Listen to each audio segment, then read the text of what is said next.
कर्म हम सभी के जीवन में बेहद महत्वपूर्ण भाग निभाते हैं। हमारे कर्म अच्छे हैं या बुरे, इस सभी का लेखा जोखा भगवान के पास होता है और उसी प्रकार से हमें सुख और दुख की प्राप्ति होती है। हमारे मरने के बाद का जीवन आधारित है हमारे द्वारा किए गए कर्मों पर। इसीलिए कहते हैं हमें हमेशा अच्छे कर्म करने चाहिए ताकि मौत के बाद का जीवन थोड़ा सा सुखमय हो। नमस्कार दोस्तों, आज एक और कहानी के साथ मैं आप सभी लोगों के आगे मौजूद हूँ और दिल से स्वागत करती हूँ आप सभी का स्पिरिचुअल सागा में। तो दोस्तों, ये सवाल तो हम सभी के दिमाग में आता है कि आखिर मौत के बाद का जीवन कैसा होता है। क्या हम सभी को मौत के बाद एक नया जीवन मिलता है? क्या हमें नर्क मिलेगा या स्वर्ग? दोस्तों, इन सभी प्रश्नों के उत्तर आपको आज की इस वीडियो में मिलने वाले हैं। दोस्तों, मौत के बाद का जीवन 3 अवस्था में विभक्त किया गया है। पहली अवस्था में मनुष्य को समस्त अच्छे बुरे कर्मों का फल इसी जीवन में प्राप्त होता है। दूसरी अवस्था में मृत्यु के उपरांत मनुष्य विभिन्न 84 लाख योनियों में से किसी एक में अपने कर्मों के अनुसार जन्म लेता है।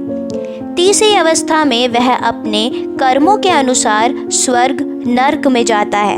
दोस्तों, गरुड़ पुराण के दूसरे अध्याय में प्रेत काल यानी कि नर्क में पहुंचने पर जीवन में किए गए पापों के अनुसार कैसे यम के दास हमें सजा और यातनाएं देते हैं, इसके बारे में बताया गया है।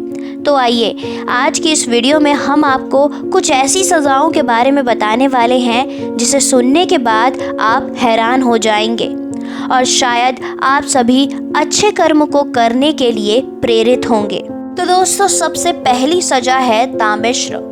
यह सज़ा उन लोगों के लिए है जो दूसरों की संपत्ति पर कब्जा करने का प्रयास करते हैं, जैसे कि चोरी करना, लूटना। उन्हें तामिश्र में यमराज द्वारा सजा मिलती है।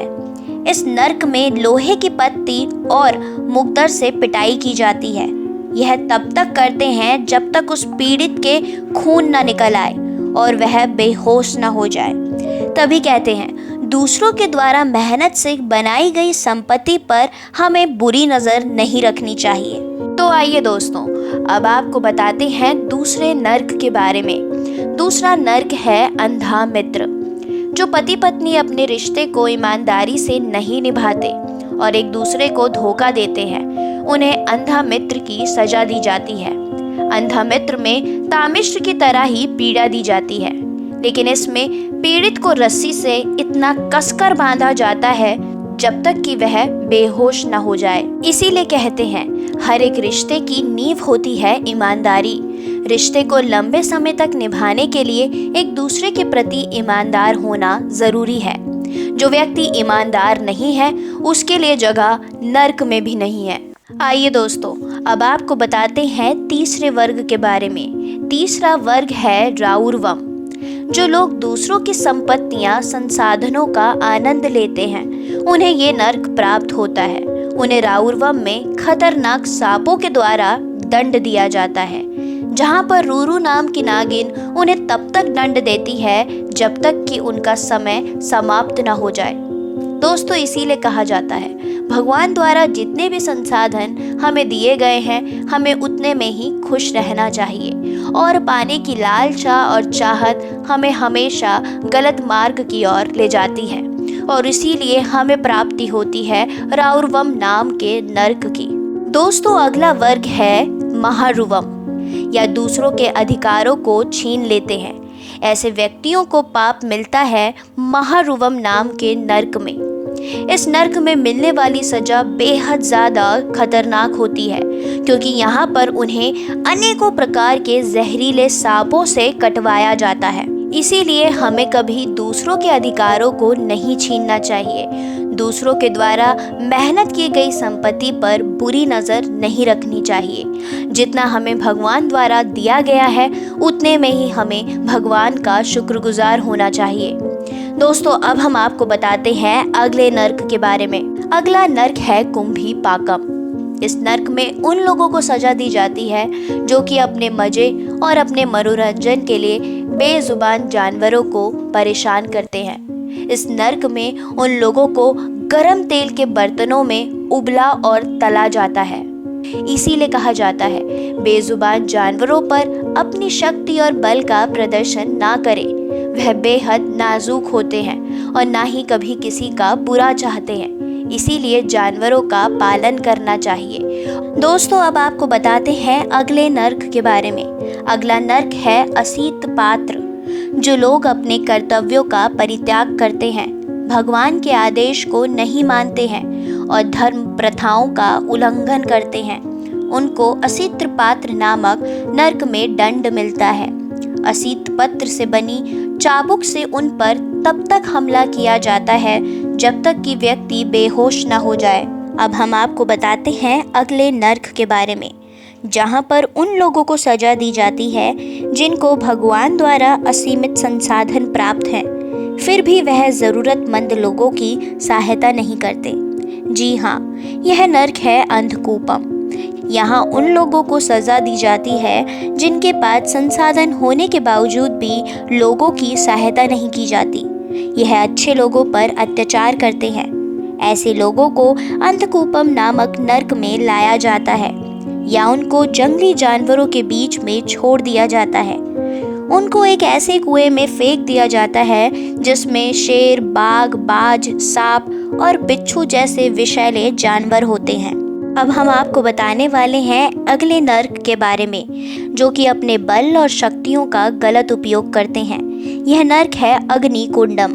जो बलपूर्वक अन्य की संपत्ति की चोरी करते हैं, दूसरे के सोने और जवाहरात को चोरी करके उनका अनुचित उपयोग करते हैं, ऐसे लोगों को अग्नि कुंडम नामक नर्क में लाया जाता है। ऐसे व्यक्तियों के हाथ और पैरों को बांधकर उनको आग के ऊपर भुना जाता है। तो देखा दोस्तों, यह दंड कितना खौफनाक है। इसीलिए कहा जाता है कि हमें दूसरों की संपत्ति पर बुरी नज़र नहीं रखनी चाहिए। चोरी छोटी हो या बड़ी, वह चोरी ही कहलाती है। अब दोस्तों, हम आपको बताने वाले हैं उस नर्क के बारे में जहां उन लोगों को दंड मिलता है जो कि मेहमानों को अपमानित करते हैं। जी हाँ, हम हिंदू धर्म के अनुसार मेहमानों को भगवान समान माना जाता है। इसीलिए मेहमानों का सम्मान करना ज़रूरी है। इस नर्क को बोला जाता है कृमि भोजनम। ऐसे व्यक्तियों को कीड़े और सांपों के बीच में छोड़ दिया जाता है। प्रिय दर्शकों, ऐसे 28 अपराधों और सजाओं के बारे में गरुड़ पुराण में बताया गया है। यमलोक में इस तरह दुष्ट आत्माओं को यातनाएं मिलती है। कुछ लोगों में यह भ्रम है कि इस गरुड़ पुराण को घर में नहीं रखना चाहिए, केवल श्राद्ध आदि प्रेत कार्यों में ही इसकी कथा सुननी चाहिए। कारण इस ग्रंथ की महिमा में यह बात लिखी है कि जो मनुष्य इस गरुड़ पुराण को सुनता है, चाहे जैसा भी इसका पाठ करता है, वह यमराज की भयंकर यातनाओं को छोड़कर निष्पाप होकर स्वर्ग प्राप्त करता है। दोस्तों, गरुड़ पुराण की समस्त कथाओं और उपदेशों का यह सार है कि हमें आसक्ति का त्याग कर वैराग की ओर प्रवृत्त होना चाहिए तथा सांसारिक बंधनों से मुक्त होने के लिए एकमात्र परमात्मा की शरण लेनी चाहिए। तो दोस्तों, आज की वीडियो में हमने जाना कि मृत्यु के बाद का जीवन कितना खौफनाक है। यदि हम अपने आजीवन कोई गलत कार्य करते हैं या अधर्म पर चलते हैं तो मृत्यु के बाद हमें हर एक कार्य की सज़ा मिलेगी।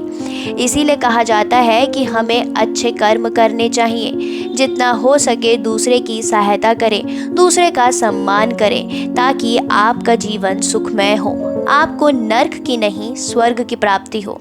तो दोस्तों, आज का वीडियो आपको कैसा लगा ये आप हमें कमेंट करके ज़रूर बताएं। तब तक के लिए स्पिरिचुअल सागा को लाइक, शेयर, सब्सक्राइब ज़रूर करें।